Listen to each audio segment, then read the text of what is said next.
देश में 2 साल पहले सेमीकंडक्टर की एक यूनिट जो लग रही थी महाराष्ट्र में, उसको गुजरात में शिफ्ट करने की बात हुई। बड़ा देश में हल्ला हुआ कि भैया महाराष्ट्र में वो लग रही थी, वहां पर सरकार जब गिर गई तो उसको हटाकर गुजरात में किया गया।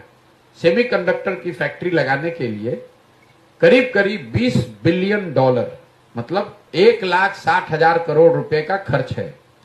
लगाने के लिए उस समय वेदांता की बात चल रही थी, अनिल अग्रवाल जो बिहार के ही हैं।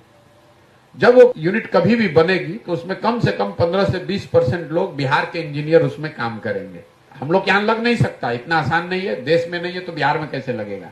लेकिन कभी बिहार में आपने इसकी चर्चा सुनी कि भाई सेमीकंडक्टर का भी फैक्ट्री महाराष्ट्र में लग रहा है, गुजरात में लगाने की बात हो रही है, तो बिहार में क्यों नहीं? लगाने वाला तो बिहार का आदमी है।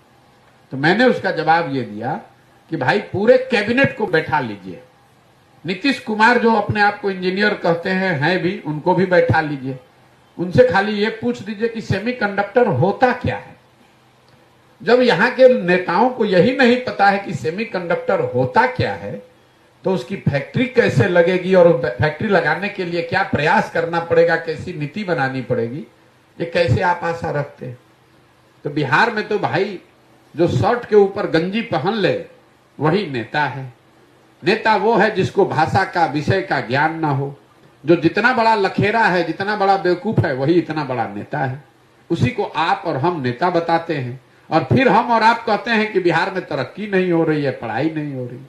अगर कोई अच्छा आदमी खड़ा हो जाए तो आप और हम ही कहते हैं कि अरे बिहार में ही नहीं चलेंगे, कि बिहार में ऐसा आदमी थोड़े चलेगा। उसका हम लोग घर में बैठ के मजाक उड़ाते हैं। आप उसका मजाक उड़ा रहे हैं, आप अपनी किस्मत पर हंस रहे हैं, अपनी किस्मत का मजाक उड़ा रहे हैं। वो अच्छा आदमी, जब एक अच्छा आदमी हारता है तो 100 अच्छे लोगों की हिम्मत टूटती है, वो राजनीति में नहीं आता है। और यही दुर्दशा है कि इस कुचक्र में बिहार पड़ा हुआ है।